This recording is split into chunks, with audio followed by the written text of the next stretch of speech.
삼성전자 이재용 부회장의 구속 여부를 결정할 법원의 영장실질 심사가 열리고 있습니다. 특검과 삼성 측의 치열한 법리 다툼이 예상되고 있는데요. 네, 오늘 이 시간 정태원 변호사, 허성우 국가디자인연구소 이사장, 최진 대통령 리더십 연구원장 세 분 모시고 이야기 나눠보겠습니다. 어서 오십시오. 어서 오십시오. 네, 안녕하십니까. 네. 자, 이제 저희가 잠시 후 연결하겠지만 구속 전 피의자 신문이 거의 다 끝나가고요. 잠시 뒤에 이재용 부회장의 모습이 나타날 것으로 보입니다. 일단 정 변호사님께 여쭤보죠. 네. 10시부터 시작되는데 구속 전 피의자 신문 이 정도 보통 하는 건가요? 좀 길어지네요. 그러니까 예. 10시 반부터 하는 걸로 얘기가 됐었고요. 네. 그러면은 10시 반부터요. 예. 지금 한 2시간 넘어 이렇게 한 걸로 보이는데 중요한 사건 같은 경우에 보면은 특히 이제 법리적으로 다툼이 많은 경우에는 네. 검찰 측에서 준비한 왜 이 구속이 필요한지에 관한 설명하는데도 보통 1시간 이상 걸리는 경우도 종종 있습니다. 특히 이제 파워포인트를 이용하는 경우도 있고요. 그러면 검찰 측에서 1시간 정도 하면 거기에 맞서서 변호인 측에서도 한 1시간 정도 하기 때문에 대략 한 2시간 정도 걸리는 수들이 있습니다. 어쨌든 법리 다툼이 치열하게 이루어지고 있기 때문에 시간이 길어진다 이렇게 볼 수 있는 건데요. 그렇습니다. 단순히 예. 예를 들어서 삼성의 총수가 구속이 되면 삼성이 어려워지고 국가 경제가 어려워지고 국제 신인도가 낮아지고 이런 소위 정상론을 한다고 한다면 예. 그게 15분 이상 가지는 않겠죠. 그렇게 하지만 여기는 과연 삼성 측에서 최순실 측에 지원한 돈이 뇌물인지 또 K스포츠재단과 미르재단의 출연금 204억 원이 과연 뇌물로 볼 수 있는지에 관해서 치열한 법리 다툼이 있었기 때문에 네. 아마 거기에 대한 그 증거관계 또 법률적인 근거 그것에 대해서 검찰 측과 그 변호인 측이 치열한 준하를 했기 때문에 이 정도 시간이 걸린 것으로 보입니다. 특검이 영장 발부에 자신을 하고 있는 상황인데 정 변호사님 보실 때는 어떻게 예상을 해볼 수 있을까요? 글쎄, 특검의 용기는 가상하다고 볼 수가 있지만 법리적으로 간단치는 않습니다. 예. 왜 그런가 하면 우선 이제 특검 측에서는 삼성이 최순실 씨에 대한 지원 또 이 재단의 출연금이 전부 이제 삼성의 합병을 통한 삼성 합병을 통한 이재용 회장의 그 승계 구도를 만들기 위해서 한 것이라 하는데 그게 전혀 아니라는 거거든요. 예. 그래서 삼성 측 이야기는 그 합병 결의는 이미 7월 7일 날 있었고 대통령 만든 건 7월 25일이다. 예. 그리고 이런 그 지원이 이루어진 것도 그 이후기 때문에 이거는 결코 대가 관계에 있는 것이 아니다. 이렇게 네. 강력히 좀 부인을 하고 있거든요. 그리고 또 특검 측에서는 최순실과 박 대통령이 경제적으로 이야기를 같이 한다. 말하자면 같은 지갑 내지는 한 주머니다. 그렇게 주장하는 데서 그건 우리는 아는 바 없다. 그리고 또 삼성 측에서는 최순실의 딸 정유라에 대한 지원은 최지성 그 사장이 전적으로 한 것이지 여기에 대해서 이재용 부회장이 직접 관여한 바가 없다. 또 이렇게 하게 된 것도 실질적으로 대통령과 최순실 측의 강요와 협박에 의한 것이지 우리가 무슨 대가를 바라고 한 것은 아니다. 우린 피해자다. 우린 뇌물을 준 바가 없다. 이렇게 주장을 하기 때문에 여기에 대한 검찰 측의 증거 설명 또 왜 이게 뇌물이 되는지에 대해서 상당히 논쟁이 있었을 걸로 보입니다. 예. 예. 네, 지금 보고 계시는 화면이 이 시각 서울중앙지법의 화면인데요. 네. 이재용 삼성전자 부회장의 구속 전 피의자 신문이 오늘 오전 10시 30분부터 진행이 됐고요. 지금 10분이나 20분 후쯤에 종료될 것이라고 전망이 되고 있습니다. 왼쪽이 이제 검색대의 모습이고요. 예. 이제 우측이 출입구의 모습인데 좀 많은 취재진들이 몰려 있는 것을 봤을 때 상당히 중요한 사건이다라고 볼 수 있는 상황이라고 볼 수 있겠습니다. 영장 심사가 4시간 가까이 진행이 된 것으로 전해지고 있는데요. 일단 관련 얘기 계속 해보겠습니다. 삼성 측이 이재용 부회장의 강요의 피해자라는 점을 좀 부각할 것으로 좀 예상이 되고 있는데, 자 허성우 이사장님, 네. 삼성 측의 방어 논리 좀 짚어볼까요? 일단 삼성은 제3자 뇌물과 관련해서 일단 그 강요에 의했다. 그러니까 강요해서 했지 자기 자발적으로 한 건 아니다. 예. 그렇다면은 이게 이제 법리 논쟁은 이제 변호사님께서 충분히 하셨는데 저는 개인적으로 볼 때는 이제 삼성물산이 2015년 7월 17일 날 삼성물산하고 제일모직이 합병이 됐잖아요. 예. 네. 근데 그 앞에 대통령을 2번을 만났어요. 그게 이제 2014년 그 9월 15일 날 하고 2005년 3월에 2번 만났죠. 그러면은 그 2번 만난 거 그리고 2015년 7월 17일 날 합병되고 이후에 또 3차 독대가 2016년 2월 15일 날 또 있었단 말입니다. 그럼 그 과정에서 뭔가 대통령하고의 어떤 그 만약에 강요에 뭐 됐다. 아니면은 대가성에 됐다. 이런 부분들이 아마 밝혀져야 될 보는데요. 지금 이제 특검에서는 어쨌든 이번에 그 정의냐 아니면은 이제 경제 문제냐 이 부분과 관련해서 특검에서는 정의 차원에서 이제 일단 칼을 빼들었지 않습니까? 그런데 이제 중요한 것은 이번에 지금 정의든 하여튼 뭐 경제든 가장 중요한 것은 원칙대로 해야 된다. 예. 왜냐하면은 이것이 뭐 정의를 앞세워 갖고 법을 남용해서도 안 되고 또 경제를 위해서라도 법을 남용해서도 안 된다. 그래야지만이 이 국민 눈높이에 맞는 그런 원칙과 법에 의해서 움직여야 되지. 이것이 만약에 뭐 특권 남용해서는 안 된다 이렇게 봅니다. 다만 이제 오늘 이제 이재용 그 부회장이 이제 구속 여부와 관련해서는 제가 볼 때는 삼성의 또 이 삼성 본부팀이 우리나라 그 웬만한 로펌보다 큽니다. 예. 사실 간판만 그 로펌을 이름 안 붙이지 웬만한 뭐 김현장만 버금가는 그런 로펌입니다. 그 로펌에서 과연 그 이재용 부회장의 법리 논쟁에서 과연 그 법 그러니까 재판부에서 어떻게 나올지 모르겠습니다. 그러니까 법리 논쟁에서 쉽게 밀리지는 않을 것이다. 네. 삼성 법무팀에서 저는 그래 봅니다. 예. 익히 아다시피 저는 이제 삼성이 아마 삼성 역사상 가장 많은 인력이라든지 물적인 역량을 총동원할 걸로 보는데 아마 저는 세 가지 방향으로 이제 방어 논리 펼 거라고 봅니다. 우선 첫 번째는 이제 법률 논리인데요. 저는 법리 논리 그 다음에 다만 이 부분은 좀 아무래도 저는 특검이 좀 유리할 거라고 봅니다. 왜냐하면 이미 장시호가 제공했던 제2차 태블릿 PC가 있기 때문에 여러 가지 또 관련된 진술이 있고 이 부분은 아무래도 특검 유리하지 않나 싶고 두 번째로 이제 정치 논리라고 봅니다. 예. 삼성은 대통령이라는 그런 최고의 권력자가 강요를 하고 요구를 하는데 우리가 어떨 수가 없지 않느냐. 우리도 공갈의 피해자라는 그런 입장을 내세울 거고 세 번째는 이제 경제 논리입니다. 아마 요 며칠 어제 오늘 사이에 일제히 언론에 나오기 시작하는 삼성 입장이 네. 삼성이 흔들리면 대한민국 경제에 돌린다라는 논리인데 이 중에 저는 그나마 삼성이 강력하게 주장을 하고 또 먹힐 수 있는 게 정치 논리라고 봅니다. 저는 오히려 대통령이 감히 어떻게 우리가 할 수 있겠냐. 과거 전두환 정권에도 말이죠. 국제그룹 같은 대기업이 한순간에 권력에 의해서 무너졌지 않느냐라는 두 번째 논리를 강력하게 주장하길 보고 예. 경제 논리는 이제 약간 이제 시간이 풀리면서 전체적으로 국민들한테 이제 호소를 하겠죠. 예.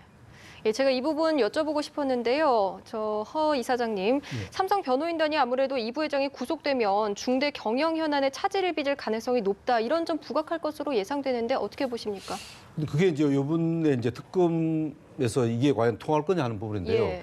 저는 오히려 그런 논리는 좀 별로 국민들한테 또 특검에서는 안 먹힌다고 봐요. 왜냐하면은 네. 이번에 사실 어떻게 보면은 정경유착의 고리를 끊는 하나의 기회점이 되야 된다. 왜냐하면은 우리가 1966년도에 이병철 회장이 사카리 사건으로 해갖고 사실 15개월간 경영 일선에서 물러난 사건도 있고요. 예. 또 하나는 이제 1995년에 노태우 대통령 비자금 관련해서 그 이건희 회장이 사실 불구속 수사를 받고 불구속 됐지 않습니까? 그리고 또 2008년도에 이건희 회장이 또 조준홍 특검에 갖고 또 배임 조셉 포탈 혐의로 또 그 불구속 수사 됐잖아요. 네. 이게 지금 막 계속 대물림이 되고 있는 거예요. 이번에 또 이건희 회장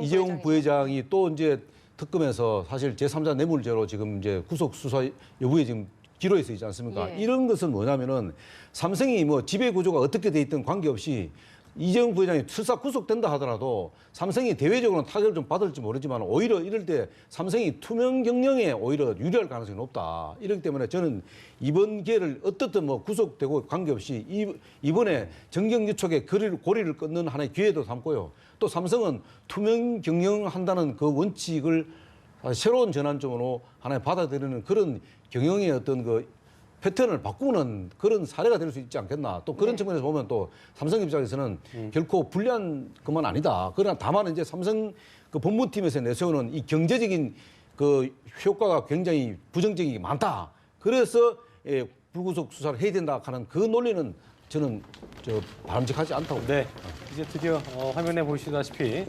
이재용 부회장이 구속된 피의자 신문을 마치고 이제 법원을 나오는 모습을 함께 보시게 되겠습니다.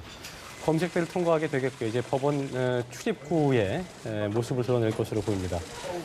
최순실 일가에 대한 지원 의혹과 뇌물 공여 혐의 피의자로 소환이 됐고요. 일단 구속영장이 청구된 상태에서 오늘 구속 전 피의자 신문을 받게 됐고 영장 출제 심사를 받았습니다. 예, 장장 4시간에 걸친 구속 전 피의자 신문이 종료됐는데요.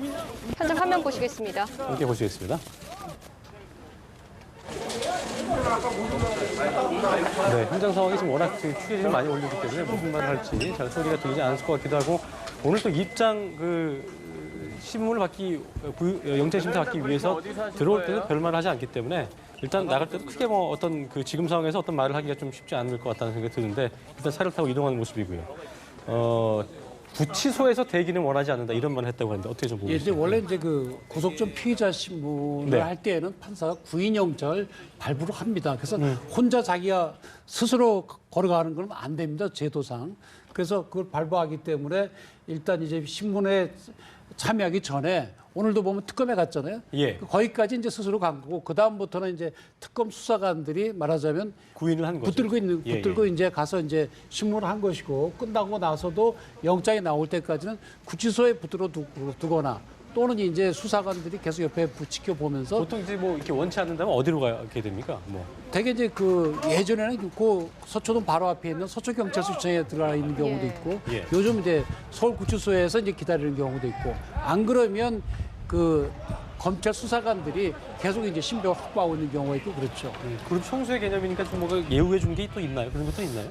글쎄요, 뭐 특별히 예우하는 것보다는 어차피 거의 어딘가에 가 있어야 되니까요. 아마 그리고 또 검찰 입장에서 굳이 뭐 구치소에 데려놓고 있을 필요도 없거든요. 예. 하여튼 영장이 많이 기각될 수도 있는 거예요. 그러니까 이제 본인의 경우에 구치소로 안 가고 특검에 가 있겠다. 그러니까 그럼 뭐 그게 큰 문제는 없으니까 다만 네. 이제 그 지킬 그 수사 인력만 있으면 되는 거죠. 근데 그 구속 그 영장 실질 심사, 그러니까 구속 전 피해자 신문할 때는 신문은 판사만 합니다. 그러니까 우리가 재판에서 보면 검사가 물어보고 변호사가 물어보고 하는 그런 재판을 생각하는데 이 구속 전 피의자 신문에서는 검사나 변호사는 안 묻습니다. 의견만 얘기하는 거죠. 예. 예. 그래서 오늘 의견 얘기만 하는데도 아마 제 생각 아까 말씀드린 대로 검찰이나 변호인 측에서 1시간 이상씩 썼을 걸로 보이고 예. 이제 물어보는 거는 판사가 물어봅니다. 예. 판사가 그 기록도 봐가면서 구체적으로 그 사실 관계를 파악을 하는 거죠. 네. 일단 조희연 부장판사가 이제 박영수 특별검사팀 청구한 구속영장 대부분을 신문하기도 했고 오늘도 이제 역시 조희연 영장 전담판사가 신문을 했는데요. 지난 9월을 보니까 검찰이 그 신동빈 회장에 대해서 자 특검 상황인데 지금 법원이군요. 이재용 측 변호인에서 그 부회장 지금 측 변호인의 브리핑이 있을 것으로 예상이 함께 좀 됩니다. 보시겠습니다. 저기 좀 넘어지시거든요. 조금만 뒤에 카메라가 있으니까 좀 비켜주세요. 자, 입장 발표를 하는지 저희가 좀 들어봐야 될 텐데 일단 상황 한번 보겠습니다. 어떤 상황인지. 네, 변호인단은 사실관계와 법리에 대해서 재판부에 충분히 소명을 하였습니다. 법원에서 현명한 판단을 하실 걸 확신합니다. 네, 마치겠습니다. 가장 쟁점이 됐던 부분은 어떤 부분입니까? 예, 결국 그 뇌물 공여죄에 있어서 대가성 여부가 제일 큰 논란이 되었습니다. 저희들 변호인단은 충분히 소명을 하였다고 생각합니다. 어떤 취지로 네, 그 정도로 하시죠. 감사합니다. 감사합니다.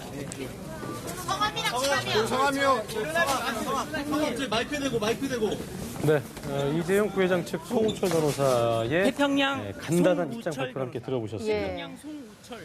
일단 가장 어쨌든 공방의 핵심 대가성이 가장 클 것이다 이렇게 얘기했는데 한 말씀 해주시죠.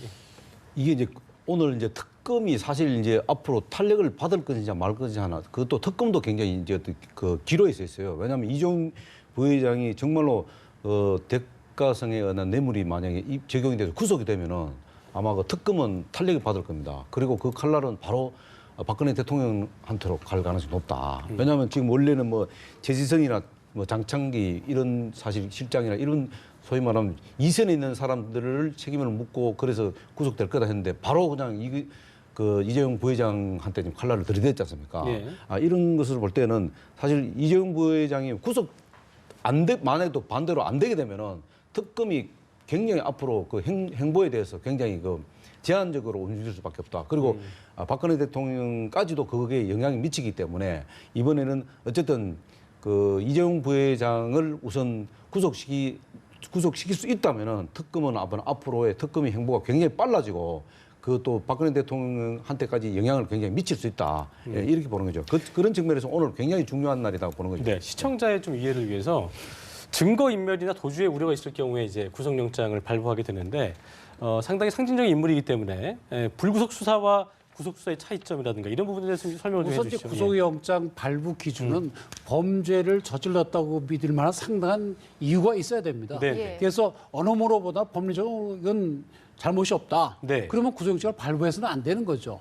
그렇지만 이제 그 우선 상당한 의심이 드는데 거기에 더해서 이제 도주할 염려가 있거나 증거인멸할 염려가 있다거나 예, 예. 또는 뭐 사는 데가 일정치 않다든지 그런 것도 이제 고려를 하고 또 한 가지는 사안이 얼마나 중대한가 그것도 이제 고려하도록 우리 형사소송법에 정해져 있습니다. 예. 근데 지금 특히 이 경우 같은 경우에는 사실 뭐 증거인멸에 염려에 관해서 삼성 측에서는 아니 우리 세 번이나 압수수색 받았고 그다음에 그 이재용 부회장이 도망가겠느냐. 그래서 증거인멸이나 도주 염려도 없다. 그리고 법리적으로 이거는 뇌물죄가 아니다. 따라서 구속해서는 안 된다. 이걸 이제 형사소송법에 있는 논리를 펼 것이고요. 예. 근데 거기에 더해서 한다 그러면 이게 지금 예를 들어 삼성 같은 경우에 지금 우리 경제에 미치는 영향이 크고 또 만약에 뇌물죄로 처벌을 받게 되면 우리가 이제 미국의 매출이 한 25% 되는데 미국의 그 해외 부패 방지법 FCPA죠. 예. 그에 따라 갖고 미국 시장에서 일하는 굉장히 타격을 받게 된다. 그런 것도 참고를 해달라. 네. 정상 참작 사유로 그거를 이제 주장할 수가 있죠. 근데 사실 이게 돈이 한 430억이 삼성에 나갔거나 약속한 건 맞거든요. 예. 근데 그 돈의 성격을 어떻게 보느냐 되게 세 가지가 있죠. 한 가지는 처음에 이제 그 삼성 측에 얘기하듯이 우린 스스로 낸 것이다. 뭐 대통령이 돈 내라는 얘기 한 적도 없다. 예. 그렇게 된다 그러면 대통령도 벌을 안 받고 삼성도 벌을 안 받죠. 양쪽이 다 좋은 경우죠. 그런데 그 다음 단계는 뭔가 하면 우리는 사실 이렇게 강요에 의해서 냈다. 겁을 먹고 냈다. 네. 이렇게 대가로 한 되면 것이 아니고. 지금 우리 이제 기소가 되어 있는 것이 그렇게 되어 있죠. 검찰이 수사해서 기소가 되어 있는. 그렇게 되면 돈을 낸 삼성 측은 처벌 안 받지만 대통령과 최순실은 처벌을 받죠. 강요죄로 이제 그 직권남용 처벌받겠죠. 강요죄로 그렇죠. 처벌 예. 받죠.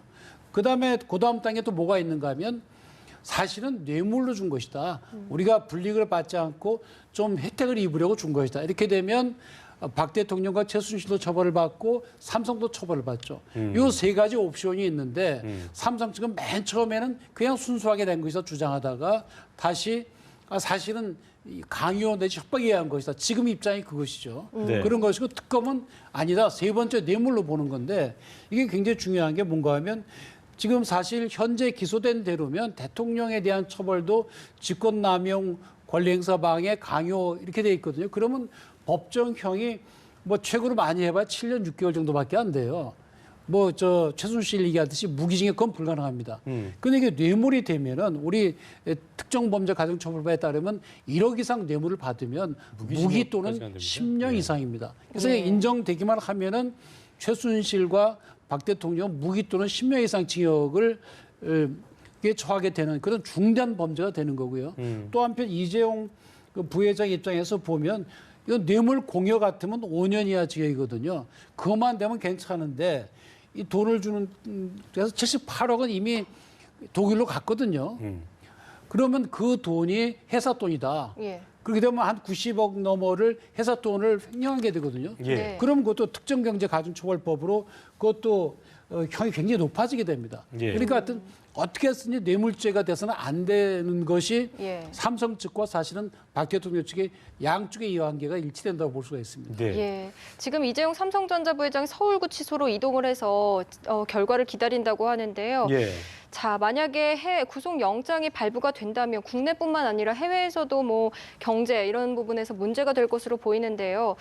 해외 부패 방지법 이것 때문에 문제가 된다고 하는데 어떤 건지 좀 설명 좀 아까 해주시죠. 말씀드린 그게 이제 미국의 네. FCPA법이라 그러는데 1917년도에 생긴 법이거든요.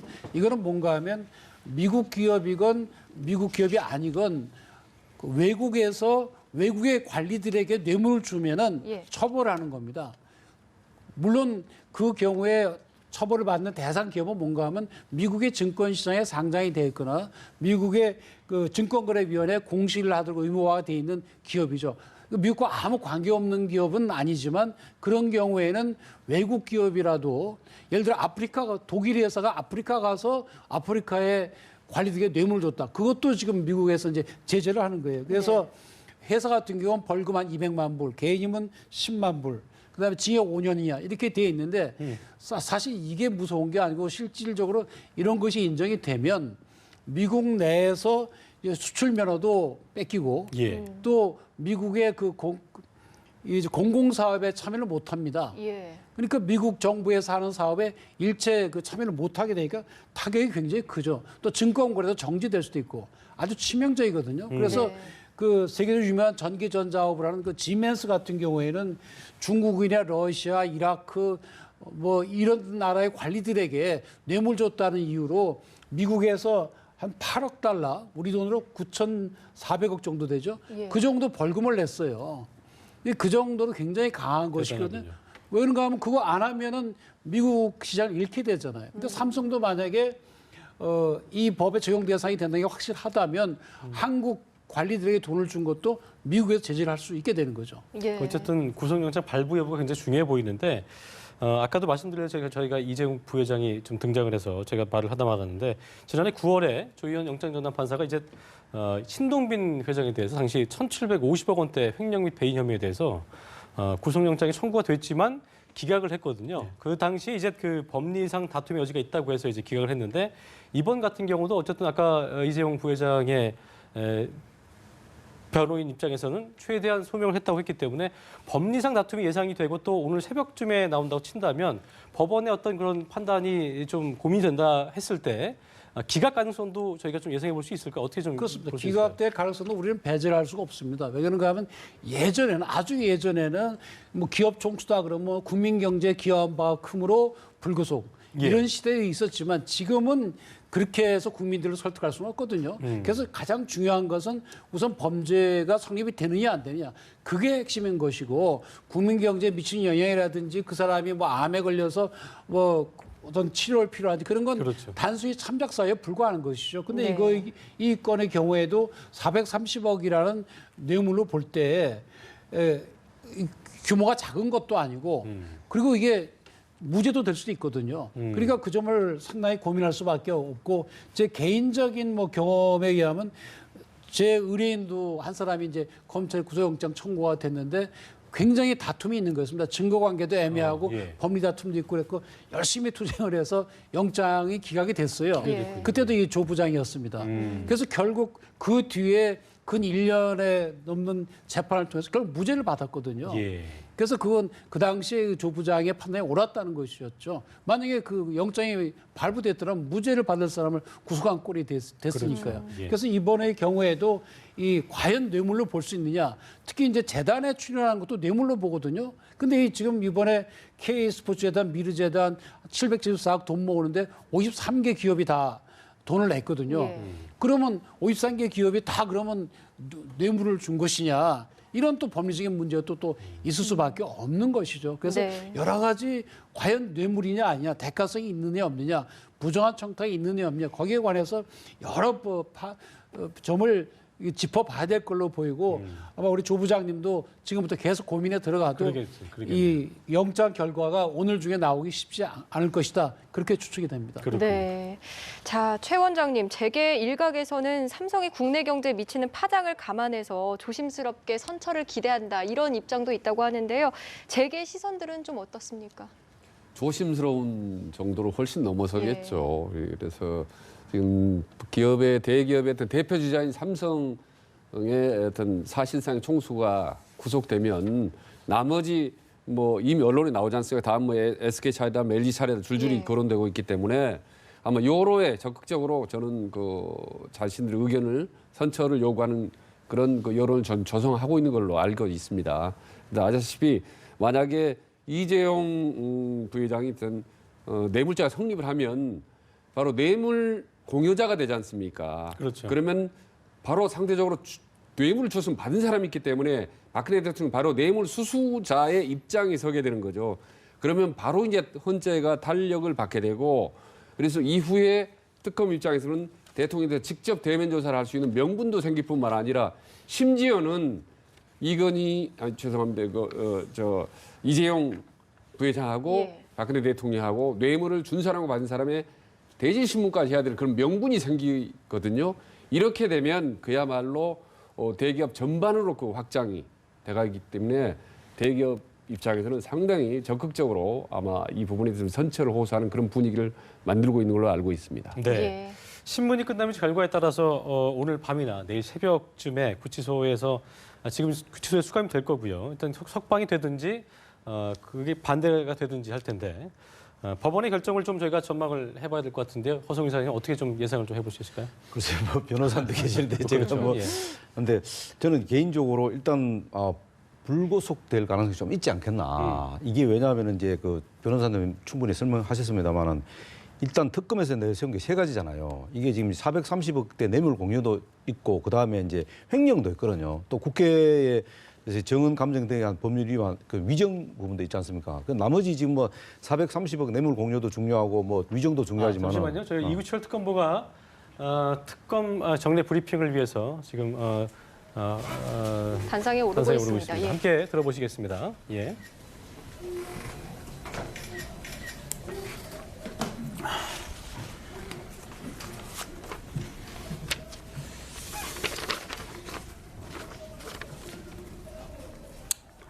(2017년 1월 18일) 오후 정례 브리핑을 시작하겠습니다.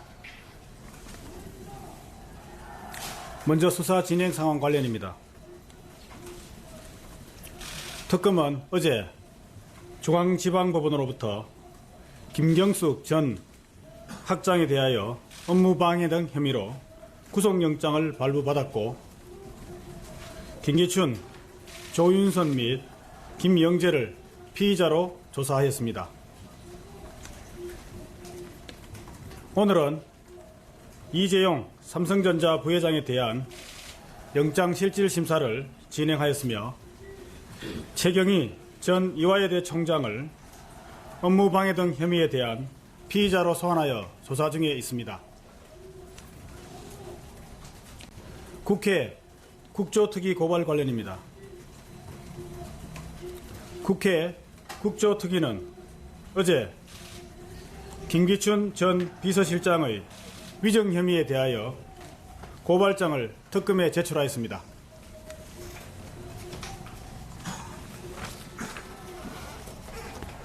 예, 발표 마치겠습니다. 질문 받겠습니다.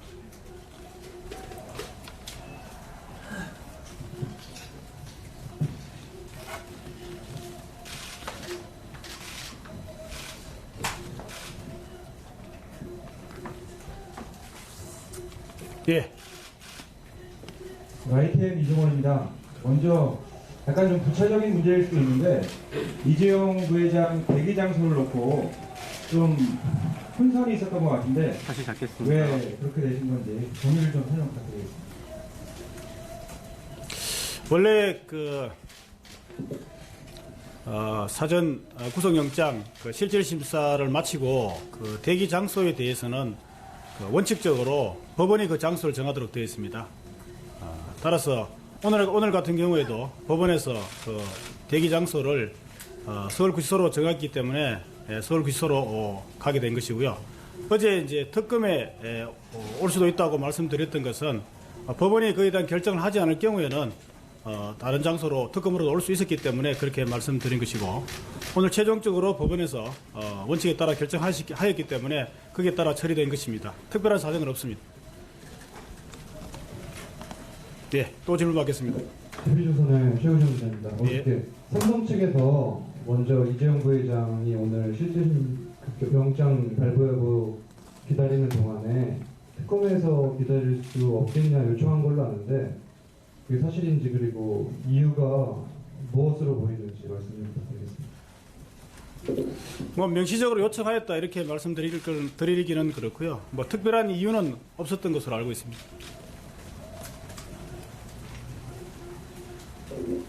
예, 또 질문 받겠습니다.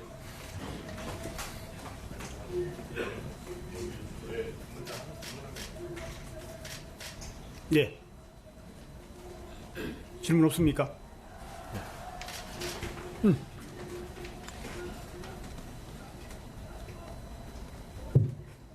예, 경향신문 김경환입니다. 그 영장 청구하실 때 영장 청구서에 그 인치 장소를 기재하는 걸로 알고 있는데 오늘 그 청구하실 때 인치 장소를 뭐 특검 사무실로 하신 건지 어떤지 궁금합니다. 예, 인치 장소는 원래 영장 실질 심사 이후에 인치 장소는 법원에서 판단해서 결정하도록 되어 있습니다.